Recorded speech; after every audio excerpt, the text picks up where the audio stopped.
Hello everyone. कैसे हैं आप सब? I hope you all are doing great. तो लास्ट क्लास में हमने एक लास्ट हमारा जो चैलेंज था वो था एक एरर्स एंड देयर रेक्टिफिकेशन जो चैप्टर है उसके ऊपर। सो ये चैप्टर लगभग 5 मार्क्स का आता है आईटीआई में, और लगभग 5 से 10 मार्क्स, 5 से 8 मार्क्स के बीच में आता है आईटीओ के एग्जाम्स में।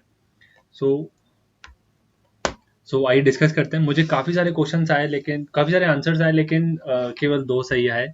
मुझे करीब 1250 आंसर्स रिसीव हुए, लेकिन काफ़ी सारे गलत थे। बेसिकली काफ़ी सारे लोग नहीं समझा पाए कि इसके पीछे लॉजिक क्या है। आंसर को देख के सिर्फ टिक मत कीजिए, पहले लॉजिक से डिस्कस करते हैं, उसके बाद फिर आंसर ढूंढेंगे। ठीक। आइए देखते हैं। क्वेश्चन है, अन ओल्ड फर्नीचर, एक पुराना फर्नीचर है, वो सोल्ड फॉर ₹450, 450 का एक फर्नीचर हमने बेचा। सिंपल सा है। ठीक। But the amount has been entered in the sales day book. वो कहाँ नोट कर दिया हमने? Sales day book. Subsidiary book को थोड़ा सा याद कीजिए। सब्सिडरी बुक में सेल्स बुक बनाते थे, वो ही है सेल्स डे बुक। तो सेल्स बुक में आपने एंट्री को डाला। ठीक। इससे और दूसरा मतलब क्या है? इसका मतलब भी उधार सेल हुई होगी। कैश सेल होती तो फिर कैश बुक में जाता, सेल्स डे बुक में आता ही नहीं। ठीक। तो हमने गलती से सेल्स डे बुक में डाल दिया है। हमने फर्नीचर बेचा है ओल्ड, तो ओल्ड फर्नीचर बेचा है उधार। जाना कहाँ चाहिए था? जनरल प्रॉपर में। गया कहाँ? सेल्स बुक में। ठीक है। तो सेल्स बुक में जाता है, फिर वहां से कहाँ जाता है? सेल्स बुक से सेल्स अकाउंट में जाता है, और पार्टी के अकाउंट में जाता है। उधार हमने बेचा है। ठीक। उधार हमने फर्नीचर बेचा है, ऐसा मान लिया कि उधार हमने माल बेचा है। माल और फर्नीचर में डिफरेंस होता है। माल मतलब हम जो डेली रूटीन में बेचते रहते हैं, फर्नीचर मतलब हमारी फिक्स्ड एसेट्स। ठीक। सो आपने फर्नीचर बेचा, उधार, जाना चाहिए था जनरल प्रॉपर में, गया सेल्स डे बुक में। सेल्स बुक में कहाँ से जाता है? फिर सेल्स अकाउंट जाता है सेल्स डे बुक से, और उसके बाद फिर आपके पार्टी के अकाउंट में जाता है। उधार सेल करी हमने, उधार फर्नीचर बेचा है, बट हमने एंट्री कैसे कर दी? उधार सेल की जैसी। ठीक। तो सेल्स डे बुक से कैसे जाता है? एक तो सेल्स अकाउंट में गया होगा और पार्टी के अकाउंट में गया होगा। ठीक। कैसे? सेल्स हमारी इनकम बढ़ गई, और पार्टी को हमने उधार बेचा है, तो उससे पैसा लेने का राइट जनरेट होता है। ये है हमारी असेट। असेट बढ़ती है तो डेबिट, और आपकी इनकम बढ़ती है तो क्रेडिट। तो ये हो गई आपकी गलती। हमें इसको रेक्टिफाई कैसे करना है? पहला स्टेप, रॉन्ग एंट्री को पहचानिए। ठीक। दूसरा स्टेप, रॉन्ग एंट्री का रिवर्सल कर दीजिए, रिवर्सल ऑफ रॉन्ग एंट्री। ठीक। तीसरा स्टेप, राइट एंट्री क्या थी। ठीक। चौथा स्टेप, देखिए, गलती हो गई पहले स्टेप में, दूसरे तीसरे स्टेप में हम लोग उसको सुधार रहे हैं, गलती को सुधार रहे हैं, और राइट एंट्री जो होनी चाहिए थी वो कर रहे हैं। बट रेक्टिफिकेशन एंट्री तो एक ही होती है। वैसे कायदे से 2 और 3 मिला के रेक्टिफिकेशन एंट्री होती है।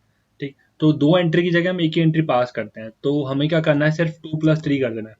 फोर्थ स्टेप में रेक्टिफिकेशन, एक्चुअल रेक्टिफिकेशन एंट्री निकालने के लिए 2+3 कर देना है।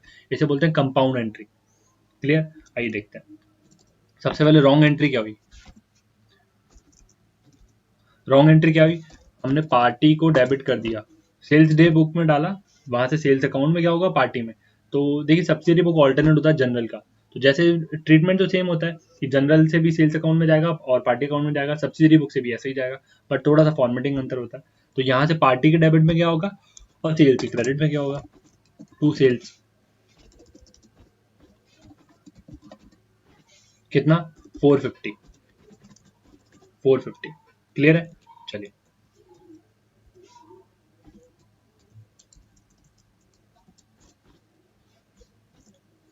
रीजन, पार्टी से पैसा लेना है, तो हमने उसको डेबिट कर दिया। सेल्स मतलब इनकम बढ़ गई, इनकम बढ़ती है तो क्रेडिट होती है।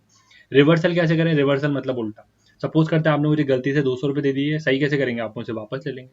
ठीक। तो रिवर्ट कर रहे हैं पहले। सेल्स अकाउंट डेबिट, कितना? 540। अच्छा, 5, सॉरी मैंने गलत लिख दिया। 450 नहीं, 540। हमने बेचा एक्चुअल में 450 रुपये का, लेकिन एंट्री करते समय उसको 540 से लिख दिया। ठीक। अब इसको रिवर्सल कैसे करेंगे? रिवर्सल उल्टा, जस्ट उल्टा, 540 सही टू पार्टी 540। क्लियर है? चलिए। उसके बाद राइट एंट्री क्या थी? हमने उधार में फर्नीचर बेचा है, तो फर्नीचर हमारे यहाँ से जा रहा है, हमारी एसेट कम होती है तो क्रेडिट होती है, और हमें पार्टी से पैसा लेने का राइट बन गया, तो ये हमारी एसेट है, उधार में बेचा है, तो party account debit to furniture ये होनी चाहिए थी।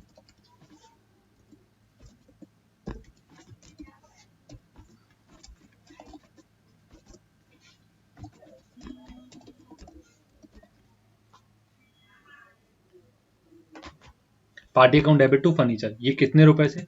450 से, क्योंकि हमने केवल 450 रुपए का ही बेचा है।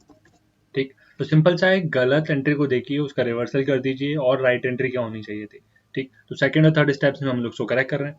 फोर्थ स्टेप में क्या करेंगे, क्योंकि रेक्टिफिकेशन एंट्री दो एंट्री को नहीं बोला जाता, तो आपको दोनों एंट्री को मर्ज करना पड़ेगा, इसे कंपाउंड एंट्री बोलते हैं। ठीक, तो दो सेकंड और थर्ड को मर्ज करना है आपको। ठीक, तो सेल्स डेबिट हो रही है और सेल का कुछ भी नहीं है, सेकंड और थर्ड को मर्ज कर रहा हूँ केवल, तो सेल को डेबिट कर देते हैं, सेल डेबिट कितने रुपए से? 540। ठीक, और उसके बाद पार्टी की बात कर लेते हैं। पार्टी 540 रुपए से क्रेडिट है और नीचे वाली एंट्री में पार्टी 450 रुपए से डेबिट है। क्रेडिट ज्यादा है, नेट में ही करके लिखेंगे, अलग अलग नहीं लिखेंगे, तो क्रेडिट ज्यादा है। ठीक, तो पार्टी को क्या कर देंगे, क्रेडिट टू पार्टी, मिला रहे हैं बस सेकंड थर्ड एंट्री को। पार्टी कितने रुपए? 540 माइनस 450, तो 90 रुपीज। ठीक है,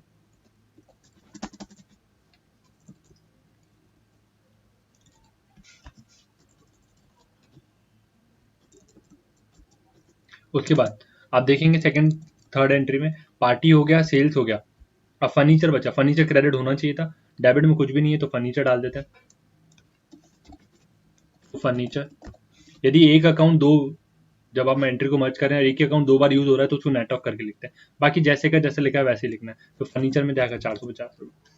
तो this is your correct rectification entry, ये आपकी करेक्ट रेक्टिफिकेशन एंट्री है।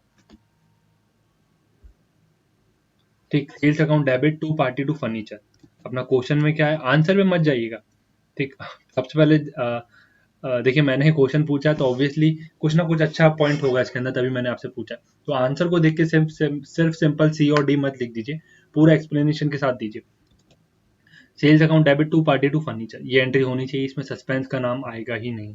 ठीक, तो यहाँ पे आपके आंसर्स गलत हैं। क्लियर, ये एक्चुअल में आपके क्वेश्चन का आया हुआ पेपर है, सॉरी आपके पेपर्स में आया हुआ क्वेश्चन है।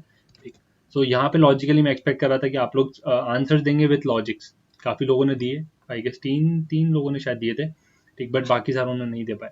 सी और डी ऐसे आंसर पे मत जाइए, लॉजिक्स के संग डेवलप कीजिए। ठीक, तो इसी प्रकार के शॉर्ट ट्रिक्स होते हैं, जैसे ये एक पैटर्न है, ये 4 स्टेप से यदि आपने क्वेश्चन कर लिया तो एक्यूरेसी लेवल 100% आपका। ठीक, चलिए, सो उसी के संग करना है, तो क्लास में हम लोग यही डिस्कस करते हैं कि शॉर्ट ट्रिक्स क्या बन सकती हैं और टाइमली क्वेश्चन कैसे कर सकते हैं और एक्यूरेसी लेवल कैसे बढ़ा सकते हैं। ठीक, सो आई होप आपको पसंद आया होगा। So thank you for watching this video, thank you. Classes start हो चुकी हैं, आई गेस आपने हमारा ऐप डाउनलोड किया हुआ है, रियल वर्ल्ड लर्निंग, ये ऐप का नाम है, तो प्लीज़ डाउनलोड कर लीजिए, आज ही ट्रायल शुरू कीजिए। ठीक, और क्वारंटाइन का जो पीरियड है उसका थोड़ा सा फ़ायदा उठाइए, क्योंकि एग्जाम्स पोस्टपोन होंगे बट मुझे नहीं लगता कैंसिल होंगे। स्टिल यदि एग्जाम पोस्टपोन भी होते हैं तो हमने डेट्स बढ़ा दी हैं, एक्सटेंड कर दी वैलिडिटी, और स्टिल एक बार कैंसिल भी हो जाते हैं तो आपको घबराने की ज़रूरत नहीं है। हम लोग जब तक आपके एग्जाम्स नहीं हो जाते तब तक आपके पास क्लास रहेगी और आपको कुछ एक्स्ट्रा पे नहीं करना पड़ेगा। चलिए, so thank you for watching this video, thank you.